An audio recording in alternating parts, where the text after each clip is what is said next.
Good morning student. हम पढ़ रहे थे इतिहास में पाठ 7 बदलती हुई सांस्कृतिक परंपराएं। हमारा लेसन चल रहा था। हम देख रहे थे कि कैसे संस्कृति में परिवर्तन आ रहा था, क्या क्या परिवर्तन हो रहे थे। जैसे समय को भी परिवर्तित किया गया। और हमने पढ़ा था कि बाद में 15वीं से जो शताब्दी आई, 15वीं शताब्दी के बाद के समय को क्या कहा गया? आधुनिक युग कहा गया। इसी के साथ अब हम आज देखते हैं कि विज्ञान और दर्शन में किस प्रकार से परिवर्तन हुआ, किन किन लोगों ने इसमें इन परिवर्तनों में योगदान दिया। तो हम देखते हैं कि पूरे मध्य काल में ईसाई गिरजाघरों और मठों के विद्वान यूनानी और रोमन विद्वानों की कृतियों से परिचित थे, पर इन लोगों ने इन रचनाओं का प्रचार प्रसार नहीं किया। 14वीं शताब्दी में अनेक विद्वानों ने प्लेटो और अरस्तु के ग्रंथों से अनुवाद को पढ़ना शुरू किया। इसके लिए वे अपने विद्वानों के ऋणी नहीं, बल्कि वे अरब के अनुवादकों के ऋणी थे, जिन्होंने उनके ग्रंथों का अनुवाद किया था, जिन्होंने अतीत की पांडुलिपियों का संरक्षण किया और अनुवाद सावधानी पूर्वक किया। देखो एक शब्द आया पांडुलिपि।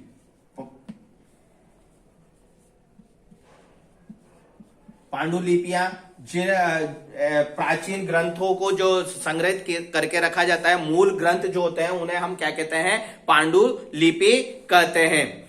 तो इस प्रकार अरबी भाषा में प्लेटो, अफलातून और एरिस्टोटल अरस्तु नाम से जाने जाते थे। अरस्तु के और भी नाम थे, इन लोगों को जाना जाता था। जबकि एक और यूरोप के विद्वान यूनानी ग्रंथों के अरबी अनुवादों का अध्ययन कर रहे थे। दूसरी ओर यूनानी विद्वान अरबी और फारसी विद्वानों की कृतियों को अन्य यूरोपीय लोगों के बीच प्रसार के लिए अनुवाद कर रहे थे। यह ग्रंथ प्राकृतिक विज्ञान, गणित, खगोल विज्ञान, औषधि विज्ञान और रसायन विज्ञान से संबंधित थे। टोलमी के अलमजेस्ट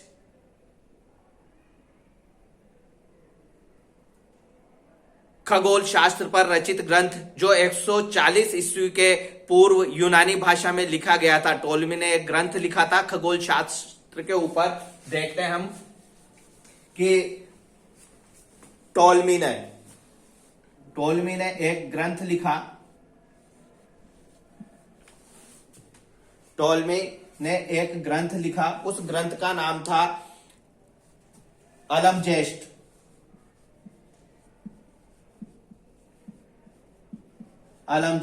ये जो था, ये ग्रंथ जो था वो खगोल शास्त्र के ऊपर लिखा गया था।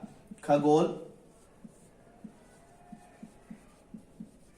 शास्त्रीय ग्रंथ था अलमजेस्ट, टोलमी ने लिखा था। 140 ईसा पूर्व के यूनानी भाषा में लिखा गया था और बाद में इसका अरबी में अनुवाद भी हुआ। में अरबी भाषा के विशेष उपपद अल का उल्लेख है, जो कि यूनानी और अरबी भाषा के बीच रहे संबंधों को दर्शाता है। मुसलमान लेखकों, जिन्हें इतालवी दुनिया में ज्ञानी माना जाता था, में अरबी के हकीम और मध्य एशिया के बुखारा के दार्शनिक इब्न सीना और आयुर्विज्ञान विश्वकोश के लेखक अल राजी सम्मिलित थे। स्पेन के अरबी दार्शनिक इब्न रुश्द के दार्शनिक ज्ञान और धार्मिक विश्वासों के बीच रहे तनावों को सुलझाने की चेष्टा की। उनकी पद्धति को ईसाई चिंतकों द्वारा अपनाया गया। मानवतावादी अपनी बात लोगों तक तरह तरह से पहुंचाने लगे। यद्यपि विश्वविद्यालयों में पाठ्यचर्या पर कानून, आयुर्विज्ञान और धर्मशास्त्र का दबदबा रहा, फिर भी मानवतावादी विषय धीरे धीरे स्कूलों में पढ़ाया जाने लगा। यह सिर्फ इटली में ही नहीं, बल्कि यूरोप के अन्य देशों में भी हुआ। इसके बाद हमारा अगला टॉपिक आता है कलाकार और यथार्थवाद।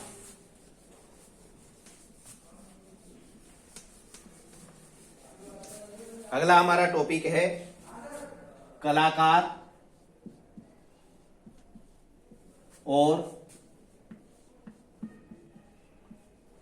यथार्थवाद।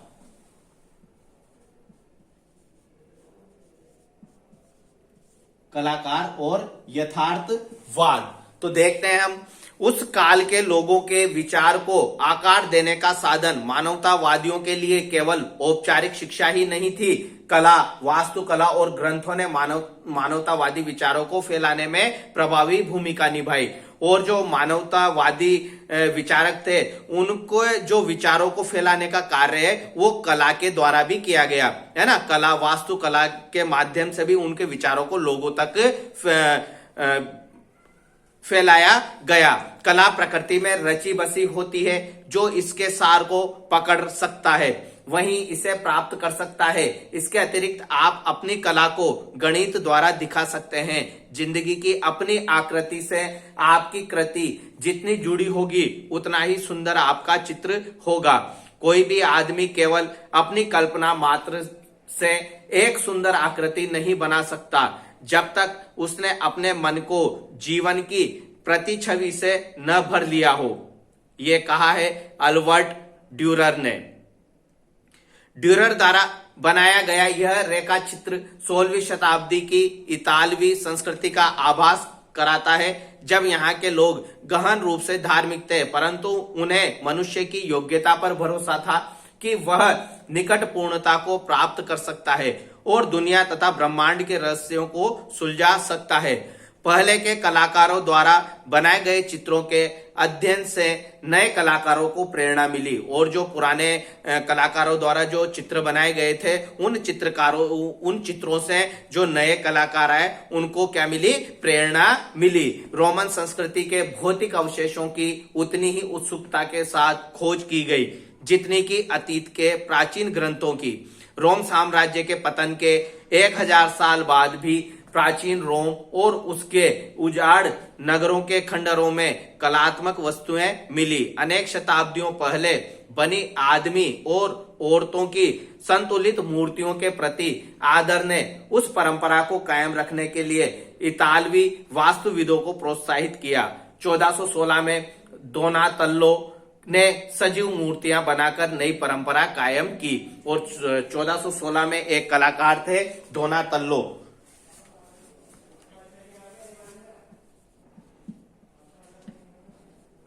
दोनातल्लो, इन्होंने सजीव चित्र बनाए। क्या बनाए इन्होंने? सजीव चित्र।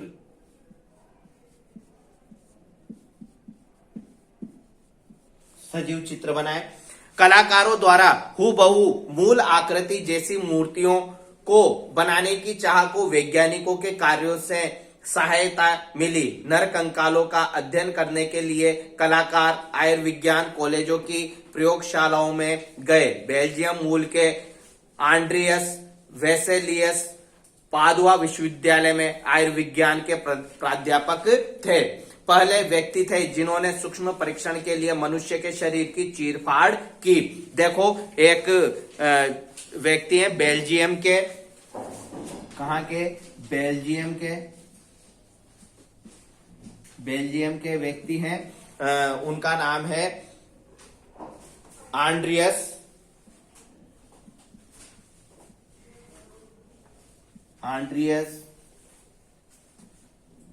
वेसेलियस।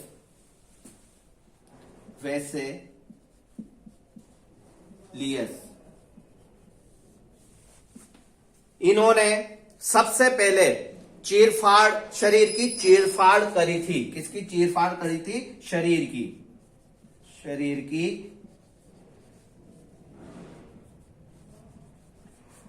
चीरफाड़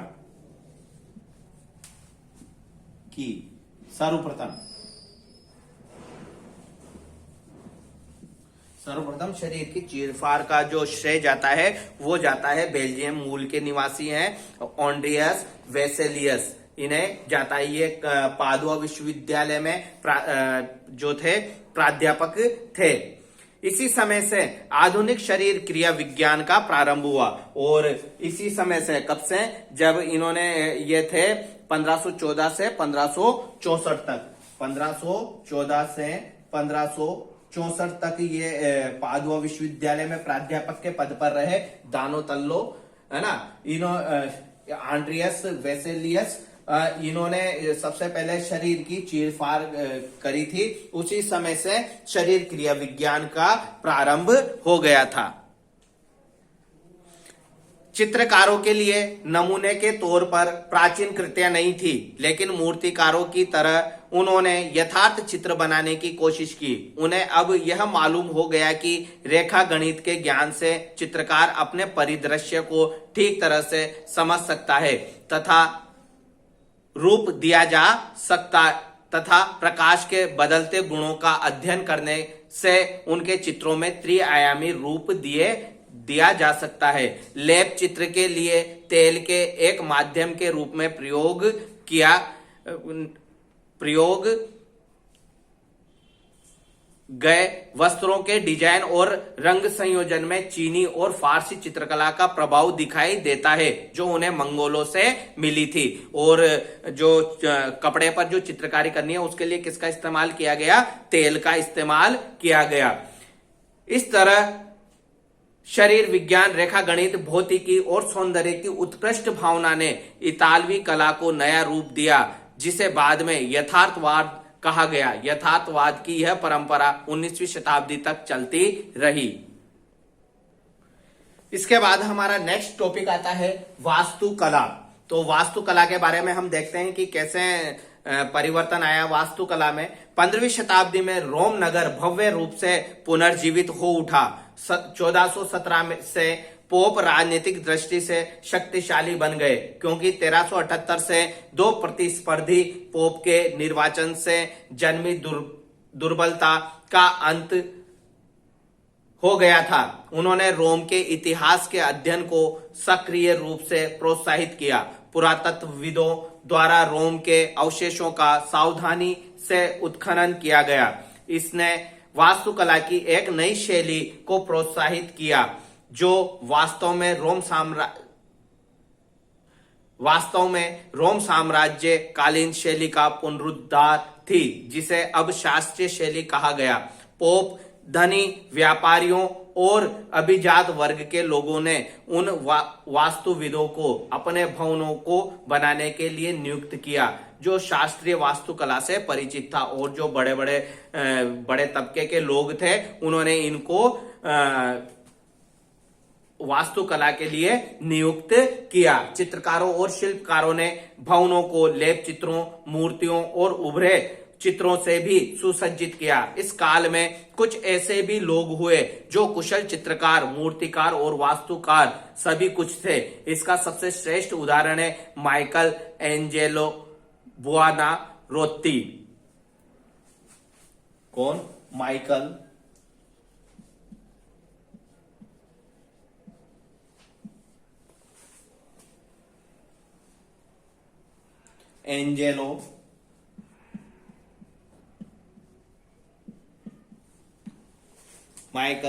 एंजेलो बुआनारोत्ती।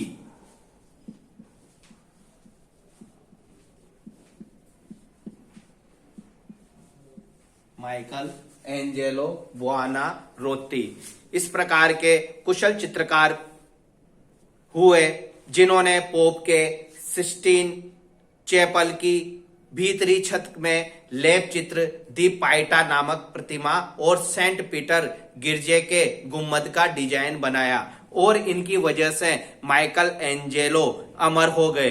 ये सारी कलाकृतियां रोम में ही है। वास्तुकार फिलिप्पो ब्रुनेलेस्ची, जिन्होंने फ्लोरेंस के भव्य गुम्बद का परिरूप प्रस्तुत किया था, ने अपना पेशा एक मूर्तिकार के रूप में शुरू किया।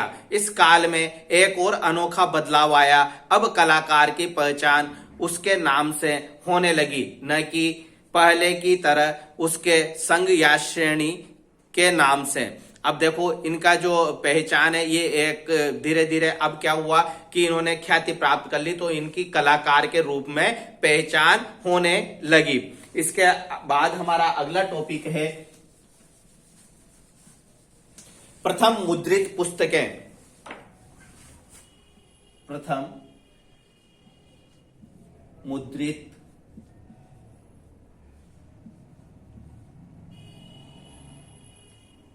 पुस्तकें,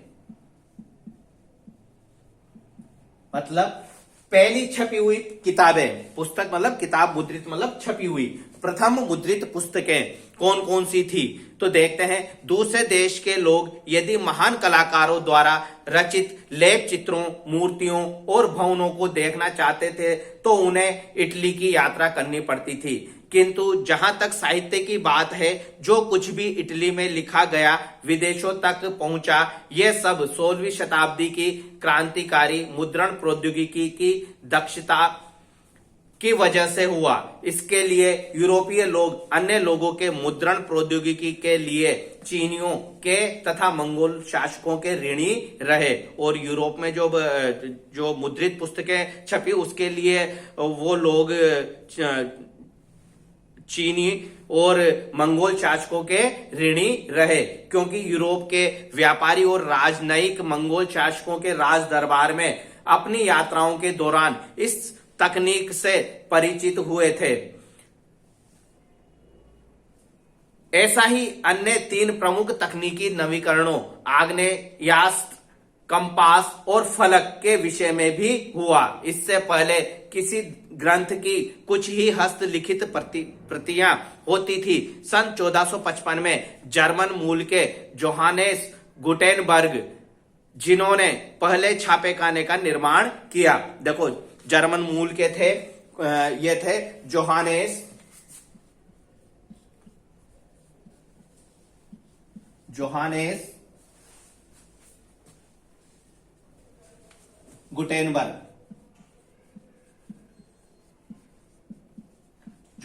गुटेनबर्ग, ये जर्मन मूल के निवास थे, और इन्होंने सबसे पहले सर्वप्रथम छापेखाने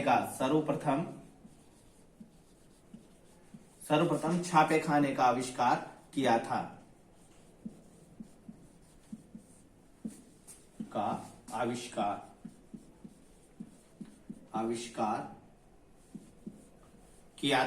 जोहानेस गुटेनबर्ग ने। उनकी कार्यशाला में बाइबल की 150 प्रतियां थी। इससे पहले इतने ही समय में एक धर्म भिक्षु बाइबल की केवल एक ही प्रति लिख पाता था। देखो, जब छापेखाने का आविष्कार हुआ तो पुस्तकें आसानी से छपने लगी। इससे पहले तक पुस्तकों को लिखना पड़ता था, जिनको लिख पाने में बहुत ज्यादा समय लगता था। 15वीं शताब्दी तक अनेक क्लासिकी ग्रंथों, जिनमें अधिकतर लातीनी ग्रंथ थे, उनका मुद्रण इटली में हुआ था। क्योंकि मुद्रित पुस्तकें उपलब्ध होने लगी और उनका क्रय संभव होने लगा, छात्रों को केवल अध्यापकों के व्याख्यानों से बने नोट पर निर्भर नहीं रहना पड़ा। अब विचार, मत और जानकारी पहले की अपेक्षा तेजी से प्रसारित हुए। नए विचारों को बढ़ावा देने वाली एक मुद्रित पुस्तक कई 100 पाठकों के पास बहुत जल्द पहुंच सकती थी। और अब क्या होने लग गया कि जब छापेखाने का आविष्कार हो गया तो कोई भी मुद्रित पुस्तक जो है वो आसानी से लोगों एक साथ कई लोगों के पास पहुंचने लगी, क्योंकि वह उन्हें बाजार से खरीद सकता था। इससे लोगों में पढ़ने की आदत का विकास हुआ। 15वीं शताब्दी के अंत से इटली की मानवतावादी संस्कृति का आल्प्स पर्वत के पार बहुत तेजी से फैलने का मुख्य कारण वहां पर छपी हुई पुस्तकों का विवरण था। इससे स्पष्ट है कि पहले के बौद्धिक आंदोलन खास क्षेत्रों तक ही सीमित क्यों रहते थे। इस प्रकार धीरे धीरे यूरोप में अलग अलग सांस्कृतिक परिवर्तन होते गए। आज यहीं तक, इसके बाद का हम अगली क्लास में पढ़ेंगे। Thank you.